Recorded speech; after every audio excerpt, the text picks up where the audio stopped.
Hey, welcome. You are God alone.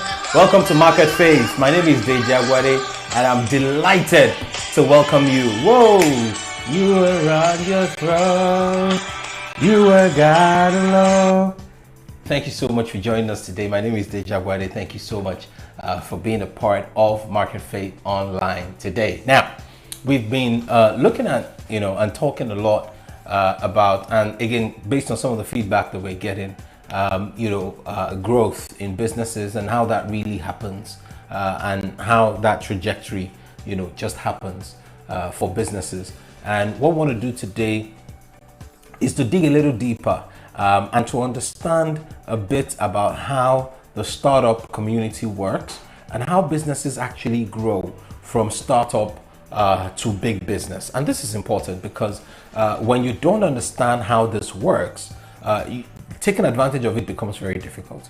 So one of the things I've spent some time doing and thinking about is that particular cycle, how things work from the point where you start a business all the way to growing and scaling that business to a point where it can do much more for you, and it can grow rather significantly. So what I want to do today is I want to introduce you to a chart, right? And you're going to see that on the side of my screen. And on that chart, you're going to see some sort of cycle, right? It's not really a cycle because it doesn't go around in a circle, but I want you to see it from the point where it starts, it grows, builds up, and then it comes back down. Because what that does is that, and as you will see in the chart, right, it divides that particular chart into the 5 phases that every business goes through, right? Every business goes through this particular set of 5 phases, all right? So if you're looking at the chart going this way, all the way and coming back down, the first part is what you call the launch. The second phase is the growth phase. The third phase, right, is the maturity phase. The fourth phase is decline, and the last phase is the death of that business. Now, if you don't do anything about your business and you're not deliberate about it, it's going to go through each of these phases, right? And this is important because growing up, one of the things I found is that, and this is one of the things that scarred me, and I think many other people in my generation as well, which is the fact that we saw a lot of people who made a lot of money in their younger years. But as they grew, right, something happened to that money, and that money began to decline. And it seemed like that money finished before they even left the face of the earth. Before they died, they died broke, they died poor, they died with their kids not necessarily having the best in life and all those things. Why? Because they didn't understand this particular cycle, right? Because the way things work, naturally speaking, and if you don't do anything to intervene in the process, in the system, is that things will pick up, right? And then after a while, it seems to play two, and then things will start to decline unless you do something about it. So what I want to show you, right, over this video and probably the next video, is to show you how that works, right? And what you can do, especially at the point where things seem like they're declining, that you can change the trajectory and change the dynamics of things for yourself. So, and we're also going to talk about the 2 factors that I consider most critical in ensuring the growth of any business. 2 factors that are very critical in ensuring the growth of your business. So let's start. The first place that we will start is the launch phase. Now, what does that mean? The launch phase is the phase where you start your business, right? At the launch phase, what you're doing is that you're putting in a lot of effort, you're putting in a lot of energy, and you're really trying to get this business off the ground, right? And at that launch phase, there are 2 things that you're really working on. In fact, you have just one thing at the bottom of your mind, right? At the back of your mind, you have just one thing at the back of your mind. But there are 2 factors that play and they interplay, right? And at the launch phase, 2 things happen. The money that you have begins to go down, while the revenue that you are making from your business, you are hoping that that revenue begins to go up. Businesses fail because they don't reach the intersection of where revenue is increasing and their own money is decreasing fast enough. So I'll explain what I mean. Most businesses that fail because they ran out of gas. What is gas? Money, right? Because the business ran out of money before they started making enough money, that's why they fail. Now, I consider that to be the primary reason why businesses fail, because people say businesses fail for all sorts of reasons, product market fit, etc. While I agree, the reality is that if you still had money, you could have pivoted your business. You could have started doing something else if you had enough money, if you had enough energy to keep going, right? But when the money is declining and the revenue is not rising fast enough to meet the money before it declines, right? Then you have failure, because you just have the business crash before it gets there. So as a startup, as an entrepreneur, as a business person who has just started a business, what you're thinking about at the launch phase, the only thing that is on your mind is, let me start making money before I finish spending the money that I have. That's the only thing that's on your mind, right? And there's nothing wrong with that. It just ensures that you are moving in the right direction, and you are focusing on what matters. So at the launch phase, what you're trying to do is to ensure that before your money finishes, you've already started making money. Because if you don't start making money and your money finishes, that business is dead. That business is kaput, right? My people say it this way, that water has finished behind the fish. Because when water finishes with the fish, right? If the fish is still alive, it's just a matter of time. The fish is going to die. Because when water finishes and the fish is still there, right? The fish is just going to die. So when money finishes in your startup and you haven't had more money to replenish what you are doing, then it's just going to die. And that's the beauty of some other climates and some other environments. They have other safety nets, they have credit cards, they have things that you can do to leverage that and take care of short-term working capital needs. Okay, so the launch phase is the phase where you start, you put in all your energy, and you are focused on growing your revenue. Achieving product market fit is something that you would have done, and you're focused on ensuring that you start making money before you run out of cash. All right, very, very important. Now, the next phase of your business is what I call the growth phase, right? The growth phase is the point where things have picked up, things are picking up, and your business is beginning to do very well. I mean, you and I know tailors, for example, who are very good. They are very specialized in the things that they do.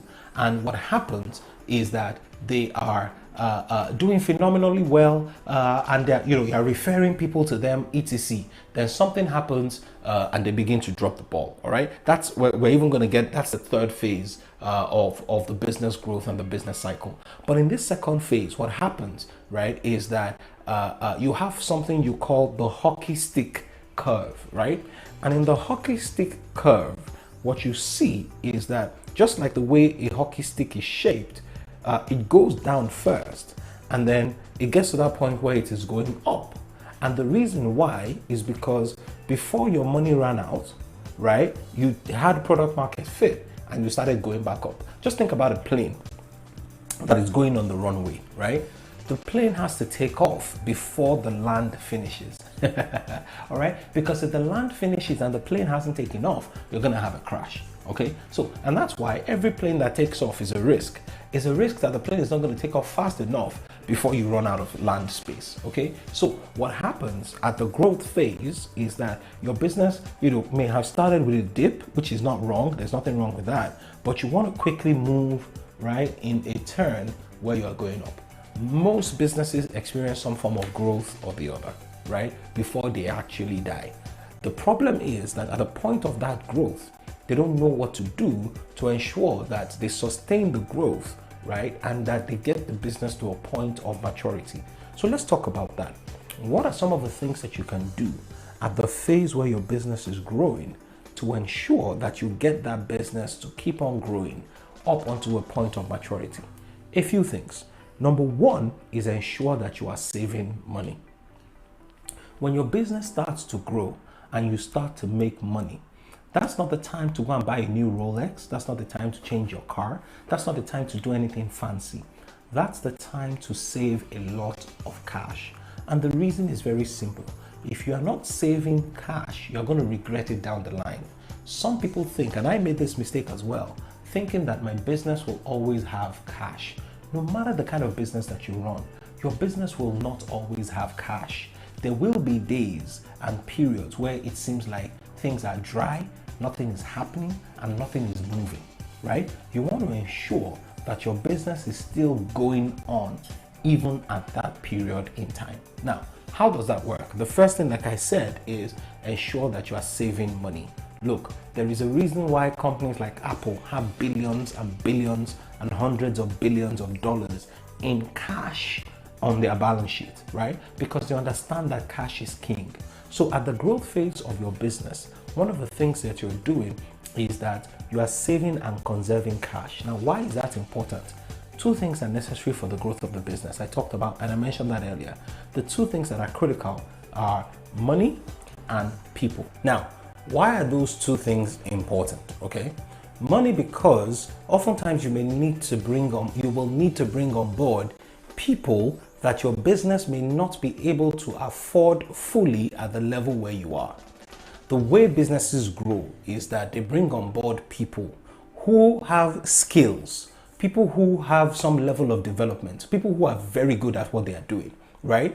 And those people bring their skills and their expertise into your business. But the way you pay for those people, because many times your business can't afford them, is that the money that you have saved in the past, remember we talked about saving money and the importance of it. The money that you have saved in the past will give you a 6 to 12 month runway where you can afford to pay these people. Why? When you hire good people in your organization, eventually they cost you nothing because they make you more money than what they cost you to pay them. I'll say that again. When you hire good people in your organization, eventually they cost you nothing because the money they make, because they are very good, is much more than what they cost you. But for that first 3 to 6 months, where they need to do their magic and work their magic to the point where they can start making you the kind of money that you need in your business, you need to be able to afford to pay them.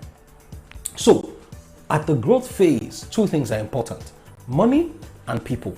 The reality is that even beyond the growth phase, money and people will always remain very important and relevant in business, right? But it is even more critical at growth.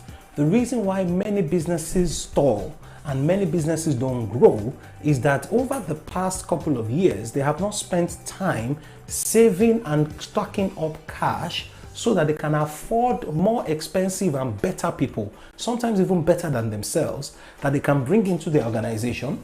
Those people will bring their expertise, they'll bring their knowledge, they'll bring their network into your organization and create exponential growth for you. But if you can't afford those people because you have not saved enough over time to bring them on board, then it's going to be very problematic for you. That's why some organizations go to banks to get working capital so that they can get, if they get that working capital, they are able to afford to pay the salaries of these people who are very good, because very good people know that they are very good and they are expensive because of that. So if your business wants to grow, you need to hire the right people. And those people will help you put the systems and structures in place in your business. Those people will help you grow and scale your business in a way that you have never seen before. Why? Any business that you are doing and you are doing it just by yourself alone, what you can achieve by yourself alone is limited. Even the Bible says two are better than one because they have a better reward for their labor. So when you have two or more people within the business, you are contributing your technical prowess and the expertise of somebody else that you bring into the business, that business is going to grow. The chances that that business will grow is very significant. So as I close today, I want to wrap up by recapping on some of the things that we have said, because in the next video, I'm going to finish this up and show you the third, fourth, and the last phase and how you can, take things up to another level. So we've talked about the startup phase, right? We've talked about the launch phase. Every business that is launched starts off, right? And what you're looking for is a hockey stick curve where things go down a bit, but things start to go back up, right? And we've talked about what happens in that startup phase. The second phase is the phase of growth. And two things that we have said are very important: people and money. You need to keep cash, and then you need to hire the right people, because these people will take the stress off you in your business. At that point, you may need a partner, you may need any of these things. But sometimes, many times, your business can't afford them. So how do you hire people that you cannot afford? The answer is by saving money, so that you can have money to keep them for 6 to 12 months before they start generating money back to you, right? I hope this has helped you, and I hope you are beginning to see the dynamics of how businesses work and how businesses operate. In the next video, we're going to close this all up and finish it up by helping you see how the cycle goes from there. Thank you so much for joining me today. I trust that this video has been very helpful. Please remember, invite your friends, invite your colleagues, tell everyone you know who is running a business today. This information will change their life. God bless you, and I'll see you next time.